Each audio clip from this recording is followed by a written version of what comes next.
In today's video, I'm going to install Windows 11 version 24H2 LTSC version. So many people don't know about what is LTSC. So LTSC stands for long-term servicing channels. It will not get so many updates in a year. It will get update once a year. So basically this is for those people who want more stable versions and they want to work for a long time in the same system. So basically Microsoft support these kind of builds for 5 years. Okay, so now you understand what it is. Let's install it. So basically this ISO is not released for everyone. So this is leaked by someone. So I'm going to use this archive.org to download this ISO. So basically this version is also available in Canary and Dev channel. You can also join that. Okay, so this is a fresh install of Windows. After downloading, you need to create the bootable USB. So if you don't want to do right now, you can just follow the process because in this you have little more new things while installing Windows.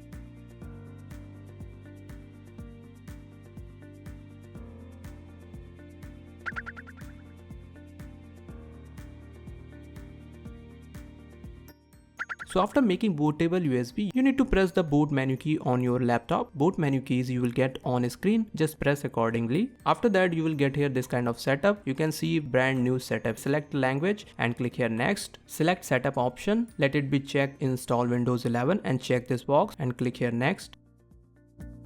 If you have product key, you can enter or you can select I don't have product key. Here you will get Windows 11 Enterprise LTSC, Windows 11 IoT Enterprise subscription. Even your system is not supported, you can also install this build. Just go and install it, you will understand, yeah, this is by default bypassed. While selecting drives, you will see a new setup. Click next and now install it. It's a very simple process, no issue at all.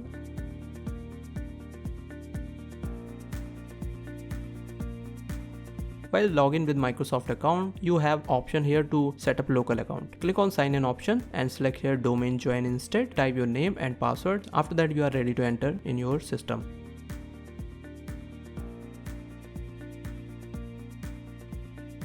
So almost ready, and now we have successfully installed this Windows 11 version 24H2 on your PC and laptop. And the best part is you will not get here bloated apps, only useful or system apps here. Let me show you version here. Version 24H2 build is 26100. Right click on this icon and you can change the spotlight wallpaper from here. So this is just demonstration how to install this LTSC build on your system. So okay guys, that's it for this video.